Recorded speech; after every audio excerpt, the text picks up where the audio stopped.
بسم اللہ الرحمن الرحیم۔ یہ دو حدیثیں ہیں، ایک حضرت کبشہ بنت کعب ابن مالک سے مروی ہے جو حضرت ابو قتادہ رضی اللہ تعالیٰ عنہ کی بہو ہیں۔ ان کے بیٹے عبداللہ ابن ابی قتادہ کی بیوی ہیں، حضرت ابو قتادہ کی بہو ہیں، اور حضرت ابو قتادہ رضی اللہ تعالیٰ عنہ مشہور صحابی ہیں۔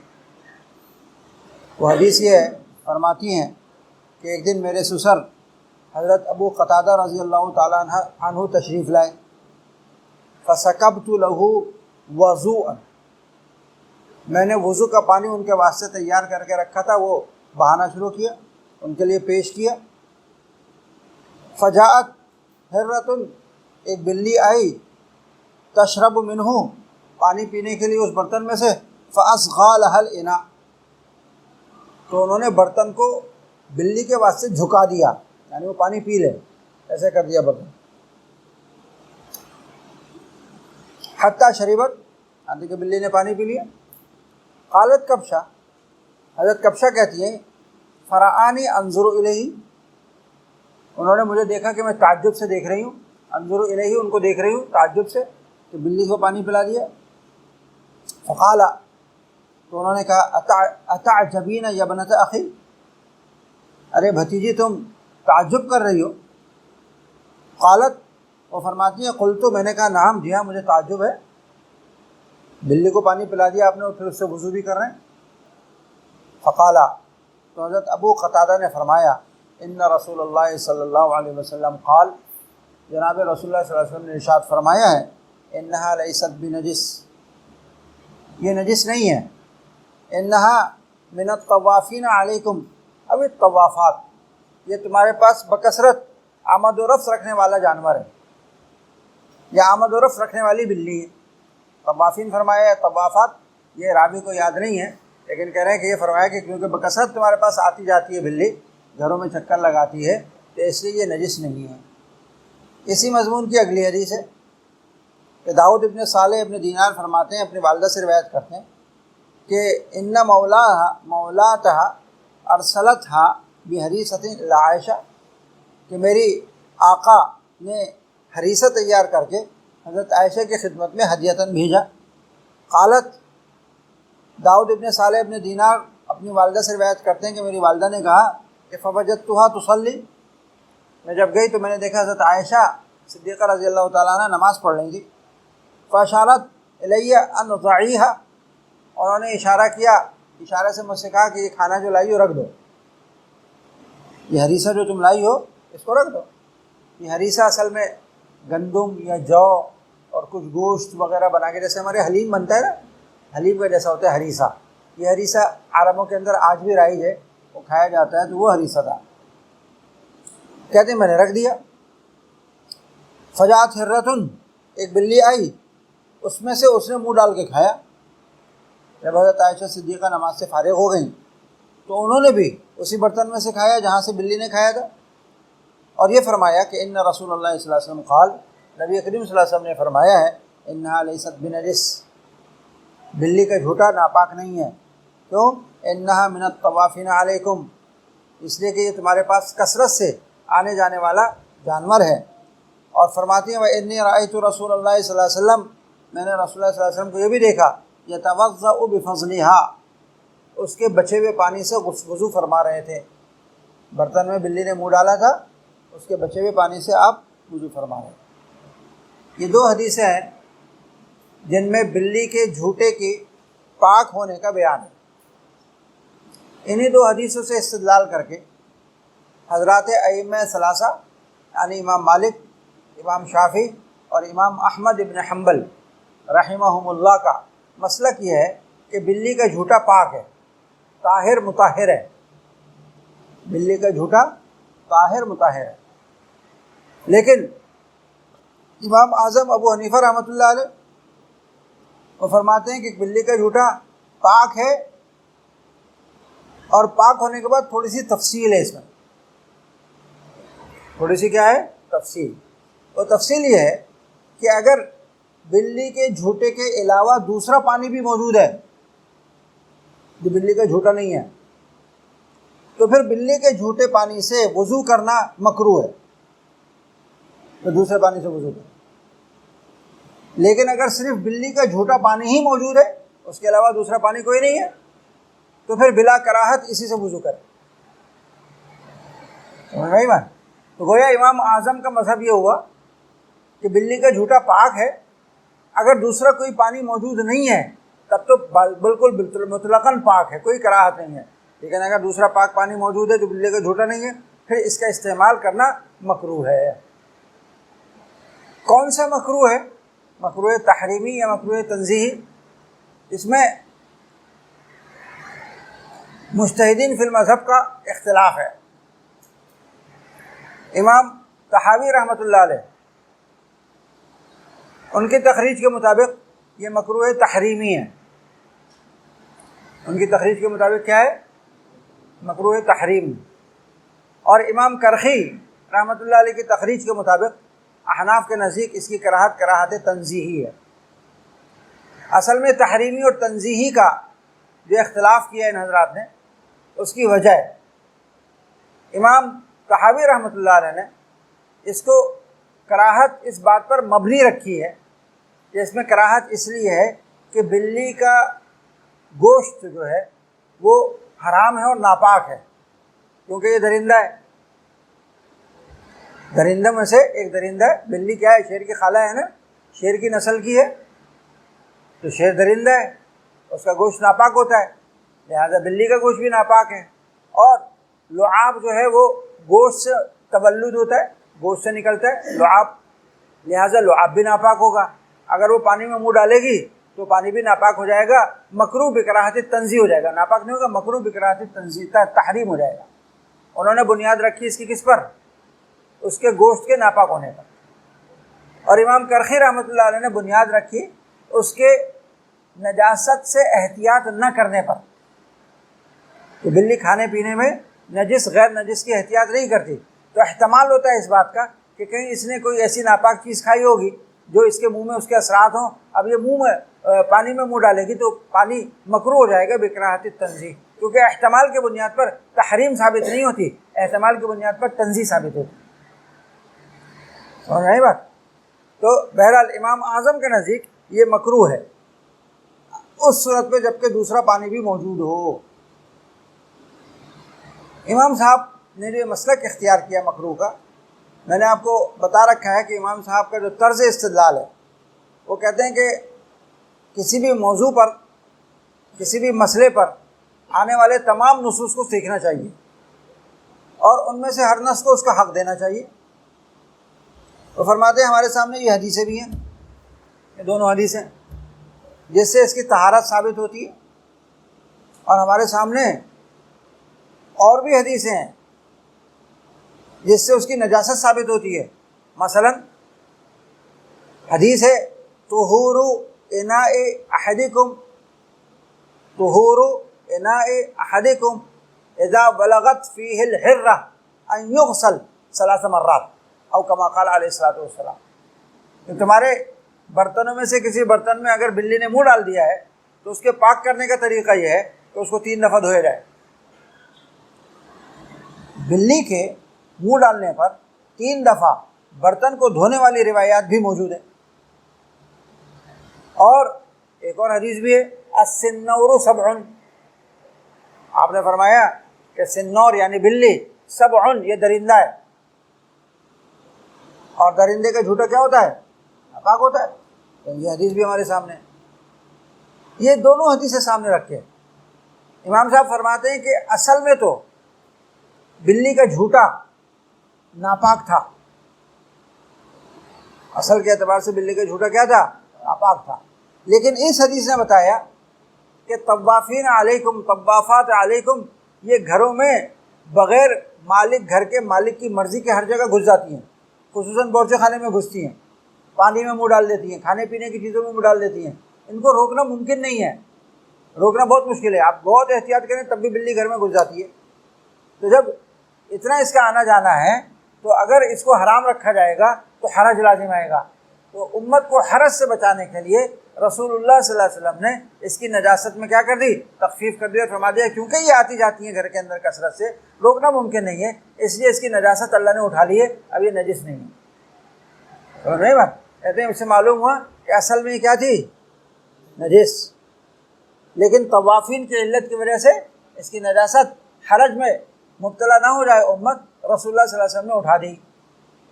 لہٰذا اب حکم یہ ہوگا کہ اگر اس کے علاوہ کوئی پانی موجود نہیں ہے تو کس پر عمل کریں گے؟ اسی حدیث پر، مجبوری ہے نا۔ اور اگر دوسرا پانی موجود ہے تو ان حدیثوں کو بھی ہم پیش نظر رکھیں گے جس میں کیا آیا تھا؟ السنور سبع طہور اناء احدکم ان یغسل ثلاث مرات، یہ والی حدیث بھی ہم سامنے رکھیں گے اور ان کی بنیاد پر ان کو ان کا حق دیتے ہوئے ہم کہیں گے کہ مکروہ بکراہت التنزیہ ہے۔ سمجھ میں آ گئی بات؟ پڑھیے۔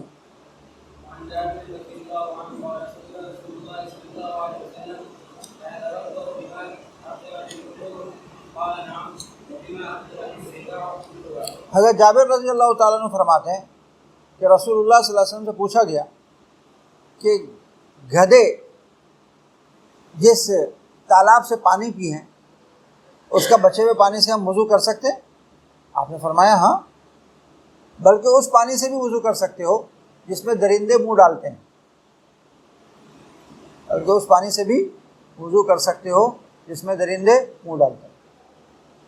یہ مسئلہ ہے سورہ سبع کا۔ سورہ سبع یعنی درندوں کا جھوٹا پانی، وہ پاک ہے یا ناپاک، اس میں اختلاف ہے۔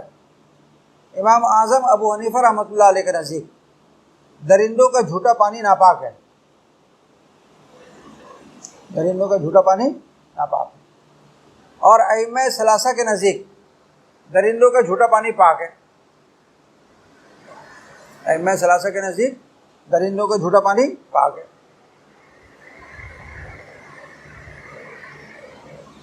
یہ حدیث ائمہ ثلاثہ کی دلیل ہے کہ رسول اللہ صلی اللہ علیہ وسلم سے پوچھا گیا کہ ہم تالاب میں درندوں نے گدھے نے منہ ڈال دیا ہو تو پانی پی لیا کریں، تو آپ نے وہ پانی سے وضو کیا کریں، آپ نے کر لیا کرو، بلکہ درندے بھی اگر منہ ڈالیں تو اس میں بھی تم وضو کر سکتے۔ اس حدیث سے استدلال کر کے ائمہ ثلاثہ نے فرمایا کہ درندوں کا جھوٹا کیا ہے؟ حضرات احناف کا استدلال ایک حدیث سے جو آگے آ رہی ہے کہ حضرت عمر بن الخطاب رضی اللہ تعالیٰ عنہ اور حضرت عمرو بن العاص رضی اللہ تعالیٰ عنہ، یہ دونوں حضرات سفر میں تھے اور جنگل سے گزر رہے تھے، تو جنگل میں ایک تالاب تھا، جیسے عام طور پر پانی کے تالاب ہوتے ہیں جنگلوں میں۔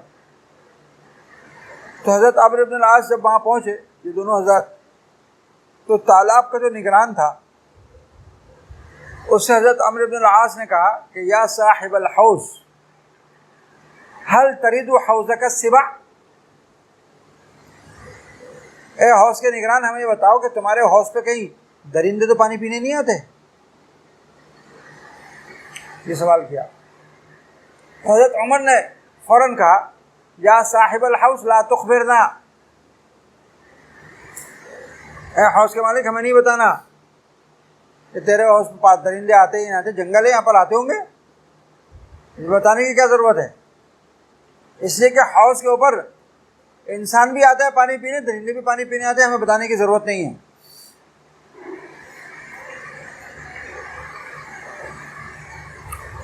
اس حدیث سے حضرات احناف اس طرح استدلال فرماتے ہیں، کہتے ہیں کہ دیکھو حضرت عمرو بن العاص کا سوال کرنا کہ درندے آتے ہیں یا نہیں آتے، ہم نے وضو کرنا ہے، یہ قرینہ دلیل ہے اس بات کی کہ درندوں کا جھوٹا ناپاک تھا جبھی سوال کر رہے ہیں۔ اگر درندوں کا جھوٹا ناپاک نہیں ہوتا سوال کرتے، ضرورت تھی سوال کرنے کی، سوال عبث ہو جاتا نا، اور صحابی عبث کام نہیں کرتا ہے۔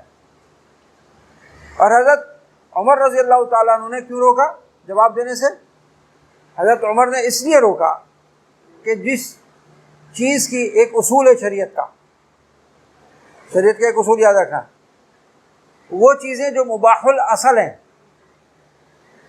وہ چیزیں جو مباح الاصل ہیں، اصل میں وہ حلال ہیں، جب تک ان کے اندر کسی ناپاک چیز کی آمیزش کا قرینہ نہ پایا جائے، کوئی آثار نہ پائے جائیں، کوئی علامات نہ پائے جائیں، تو اس کی تحقیق نہیں کی جائے گی کہ یہ پاک ہے یا ناپاک، یہ شریعت کا اصول ہے. سمجھ رہے نہیں سمجھ رہے؟ اور جن چیزوں کی اصل حرام ہے، جن چیزوں کی اصل حرام ہے، جب تک قطعی طور پر، یقینی طور پر یا ظنی طور پر ان کا حلال ہونا تحقیق سے ثابت نہ ہو، اس کا استعمال جائز نہیں ہے. یہ اصول ہے شریعت کا. تحقیق کرنے کا اصول، کس چیز کے بارے میں تحقیق کریں، یہ حلال ہے یا حرام ہے، یہ پاک ہے یا ناپاک ہے، کس چیز کے بارے میں تحقیق کرنا ضروری نہیں ہے کہ یہ حلال ہے یا حرام، پاک ہے ناپاک. اس کا یہ شریعت کا اصول ہے. جو ان اصول سے تجاوز کرتا ہے وہ غلو میں مبتلا ہو جاتا ہے. بات سمجھ رہے ہیں؟ بہت سی چیزیں ایسی ہیں جن کی اصل پاک ہے، حقیقت میں وہ حلال ہیں، اگر وہ آپ کے سامنے آئی ہیں، آپ کے پاس کوئی لے کر آیا ہے، تو اس کے بارے میں پوچھنے کی ضرورت نہیں کہ حلال ہے یا حرام ہے، پاک ہے یا ناپاک ہے، جب تک کہ قرینہ ناپاکی کا یا حرام ہونے کا نہ پایا جائے. اگر قرینہ پایا جائے تو پھر تحقیق کرو، قرینہ نہیں پایا گیا تو تحقیق کرنے کی ضرورت نہیں ہے. سمجھ میں بات؟ اگر آپ تحقیق کرو گے تو آپ غلو میں مبتلا ہو جاؤ گے. مثال سے سمجھو، بازار میں روٹی بکتی ہے نا، تندور پہ روٹی لگاتے ہیں، بیچتے ہیں، یہ ڈبل روٹی ملتی ہے بازار میں. ڈبل روٹی کس سے بنتی ہے؟ گندم سے. گندم اصالتاً پاک ہے ناپاک ہے، حلال ہے حرام ہے؟ پاک اور حلال ہے. جب آپ بازار سے روٹی خریدنے جاتے ہو ڈبل روٹی، تو آپ پوچھتے ہو کہ بھائی اس میں تم نے آٹا گوندتے ہوئے کہیں پیشاب ویشاب تو نہیں کیا تھا؟ ڈبل روٹی کا آٹا گوندتے ہوئے کوئی ناپاک چیز تو نہیں ملا؟ پوچھتے ہو؟ کیوں نہیں پوچھتے؟ اس لیے کہ اس کی اصل حلال ہے. بات سمجھ میں آ رہی ہے؟ اور کوئی قرینہ نہیں پایا جاتا. مسلمان ملک ہے، مسلمان بیچ رہا ہے، مسلمان تیار کر رہا ہے، مسلمان پاکی ناپاکی کا خیال رکھتا ہے، ناپاکی سے بچتا ہے، تو یہ قرینہ اس بات کا کافی ہے کہ اس کے اندر کوئی ناپاکی نہیں ملی. اصل الاباح، یہ چیز اصل میں مباح ہے، حلال ہے، پاک ہے، لہٰذا پوچھنے کی ضرورت نہیں، آپ ویسے اٹھاؤ خرید کے کھا جاؤ. شرم اگر آپ پوچھو گے، یہاں پر تحقیق میں پڑھو گے تو کیا ہو جائے گا؟ غلو میں مبتلا ہو گیا، غلو فی الدین کر رہے. سمجھ رہے ہیں بات؟ یہی ڈبل روٹی اگر کسی کافر ملک سے امپورٹ ہو کے آئی ہے، کیا ہوا ہے؟ ڈبل روٹی یہی ہے، لیکن آ رہی ہے کہاں سے؟ امریکہ سے. آ رہی ہے کہاں سے؟ ہالینڈ سے، انگلینڈ سے، جو کافر ملک ہیں. اور وہ لوگ معروف ہے ان کے بارے میں، پاکی ناپاکی کا خیال نہیں کرتے ہیں. شراب وراب بھی پیتے رہتے ہیں، مختلف چیزوں میں شرابیں بھی ملاتے رہتے ہیں، سب کام کرتے ہیں وہ.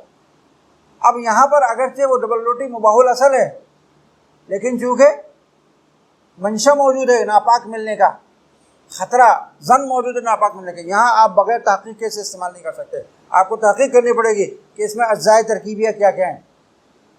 ارے بات سمجھ رہے نہیں سمجھ رہے؟ سمجھ رہے ہیں نا؟ یہ اصول جب ذہن میں ہے تو اب سمجھو اس حدیث کو. پانی اس کی اصل پاک ہے ناپاک؟ جنگل میں تالاب میں موجود ہے اور کوئی آثار قدم کے نشان یہ وہ کچھ نظر نہیں آ رہا ہے کہ کوئی درندہ آ کے پانی پی کر گیا ہے، کچھ آثار نظر نہیں آ رہا ہے. تو اب یہاں پر پانی کے پاک ناپاک ہونے کی تحقیق کرنا ضروری ہے، یا اگر تحقیق کرو تو غلو ہو جائے گا؟ غلو ہو جائے گا نا. حضرت عمر نے غلو ہونے سے روکا، بتانے کی ضرورت نہیں ہے، ہمیں بتانے کی ضرورت نہیں، کیونکہ پانی پاک چیز ہے. سمجھ میں آئی بات؟ اور اگر تو نے بتا دیا ہمیں اور یہ کہہ دیا کہ ہاں جی درندوں نے آ کے پانی پیا تھا اس میں سے، تو پھر ہمارے لیے اس کا استعمال کیا ہو جائے گا؟ جائز نہیں رہے گا، پھر تو ہمارے لیے ناپاک ہو جائے گا. جب تک تو نہیں بتا رہا اس وقت تک ہمارے لیے پاک ہے. اسی لیے علماء نے یہ اصول بتایا ہے کہ پانی کے ناپاک ہونے میں ایک علم بھی شرط ہے. نہیں بات؟ یعنی اس کے ناپاک ہونے کا علم بھی ہو تب پانی ناپاک ہوگا.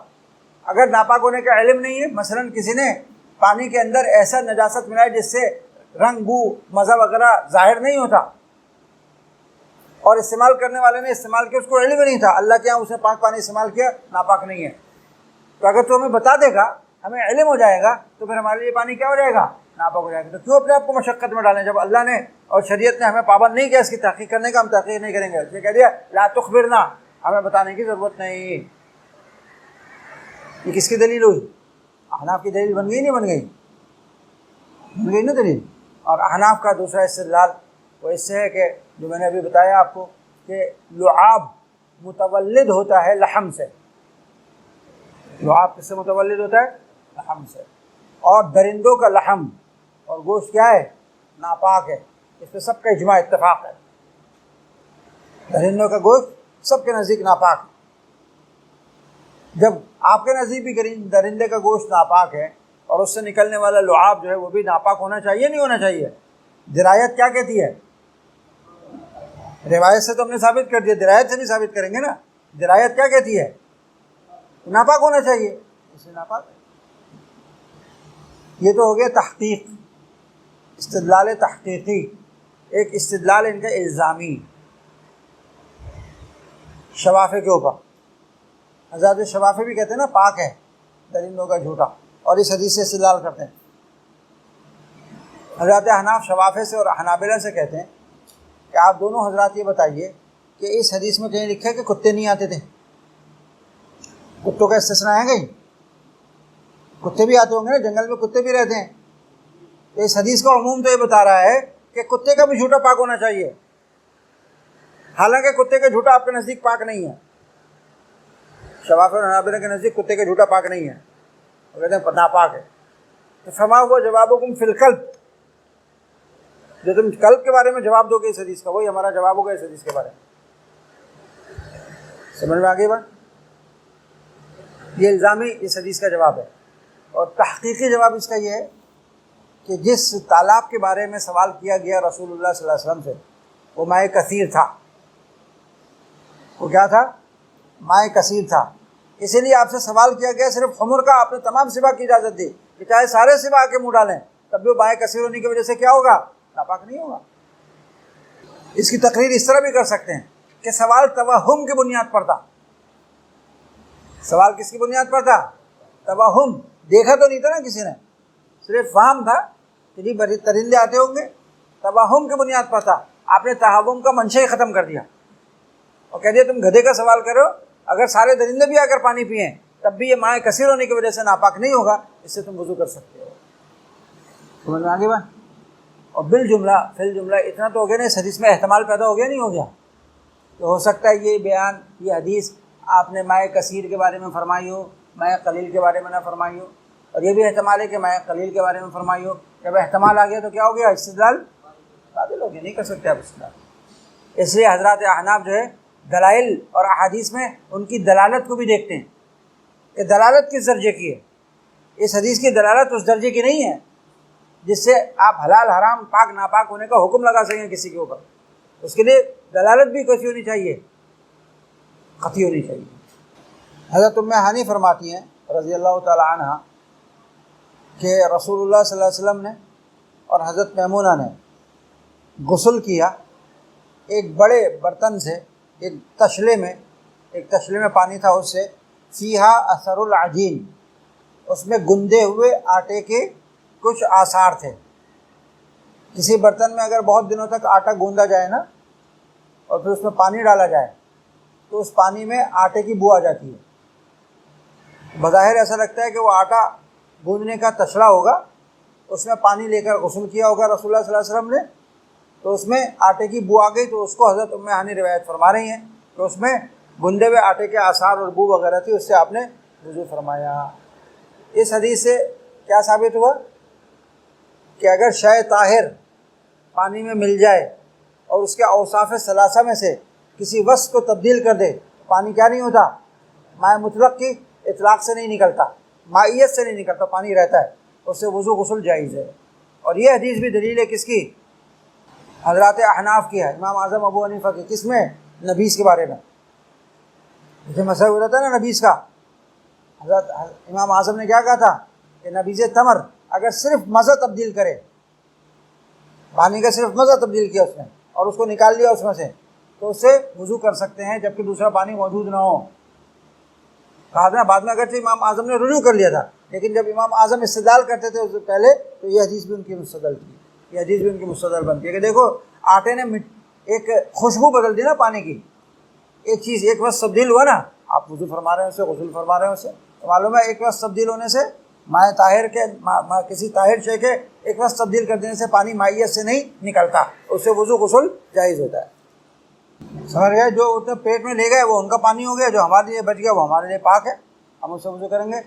حضرات احناف اس کو محمول کرتے ہیں حیاض کبیر، بڑے حوضوں کے اوپر، مائع کثیر کے اوپر، کہ مائع کثیر کا حکم یہی ہے کہ اگر اس میں کوئی جنندہ منہ ڈال دے تو وہ ناپاک نہیں ہوتا، تو اس کو محمول کس پر کرتے ہیں؟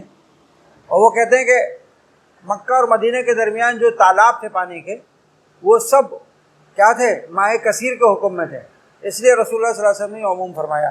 ورنہ حضرات شفافی جواب دیں، اس میں کلاب کا بھی ذکر ہے، اگر مائع قلیل ہو تو حضرات شفافی کے نزدیک کلاب کا جھوٹا کیا ہے؟ ناپاک ہے۔ اور اس حدیث میں دیکھو کلاب کا ذکر ہے نہیں، کہ ادھر درندے بھی آتے ہیں، کتے بھی آتے ہیں، گدھے بھی آتے ہیں، تو آپ کلاب میں کیا کرو گے؟ وہاں پر بھی آپ یہی کہتے ہو نا مائع کثیر ہے، ہم سب میں کہتے ہیں مائع کثیر ہے۔ مشمس، ماء المشمس، وہ پانی جس پہ سورج کی شعاعیں پڑی ہوں، وہ پانی جس پر سورج کی شعاعیں پڑی ہوں، وہ پانی کہلاتا ہے ماء مشمس۔ سمجھ بس، سورج کی شعاعیں لگا ہوا پانی، سورج کے اندر سے کچھ الٹرا وائلٹ ایسی کچھ شعاعیں نکلتی ہیں، آج کی سائنس بھی یہ بتاتی ہے کہ اگر وہ شعاعیں پانی پر یا کسی چیز پر پڑ جائیں تو وہ جلد کی مختلف بیماریوں کا باعث بنتی ہیں۔ تو اسی کو یہاں پر فرما رہے ہیں حضرت عمر بن الخطاب رضی اللہ تعالیٰ عنہ کہ بھئی دیکھو، جس پانی پر سورج کی شعاعیں براہ راست پڑی ہوں اس سے غسل وغیرہ نہیں کیا کرو، کیوں؟ فَإِنَّهُ يُورِثُ الْبَرَصَ، اس لیے کہ وہ برس کی بیماری پیدا کر دیتا ہے، جلد کی بیماری پیدا کر دیتا ہے۔ اس میں وہ پانی مراد ہے جس پہ براہ راست پانی کے اوپر شعاعیں پڑی ہوں، جو پانی ڈھکا ہوا ہے اور اس پہ سورج کی شعاعیں پڑی اور وہ گرم ہو گیا، وہ مائع مشمس نہیں کہلاتا۔ مائع مشمس میں نے اسی لیے تشریح کر دی کہ جس پہ براہ راست شعاعیں پڑی ہوں۔ عام طور پر جو اوپر چھتوں پہ ٹنکیاں ہوتی ہیں اور گرمی کے موسم میں ان میں پانی گرم ہو جاتا ہے، ہوتا ہے نا آج کل چھتوں پہ ٹنکیاں بنائی ہوئی ہیں لوگوں نے، اور گرمی پڑتی ہے، دھوپ پڑتی ہے تو پانی اس میں گرم ہو جاتا ہے، تو اس پانی کے استعمال کا یہ حکم نہیں ہے، کیونکہ وہ مائع مشمس نہیں ہے۔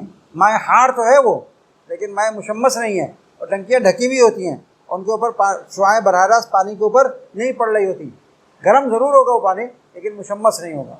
اور دوسری بات یہ سمجھ لیجئے، یہ نہیں بھی جو ہے نا یہاں پر، یہ نہیں ہے تنزیہی ارشادی ہے، شرعی نہیں ہے، یہ نہیں ہے تنزیہی ہے، نہیں ہے ارشادی ہے، مشورہ ہے، ایک خیر خواہی کا مشورے کے طور پر نہیں کی گئی ہے، ورنہ شریعت میں سورج کے اوپر سورج کی شعاعیں پانی پر پڑنے سے پانی ناپاک نہیں ہوتا ہے، پانی پاک رہتا ہے۔ سمجھ میں بات؟ لیکن چونکہ اس سے جسمانی نقصان ہونے کا اندیشہ ہوتا ہے، اس لیے رسول اللہ صلی اللہ علیہ وسلم اور حضرات صحابہ کرام اس سے پرہیز فرماتے ہیں۔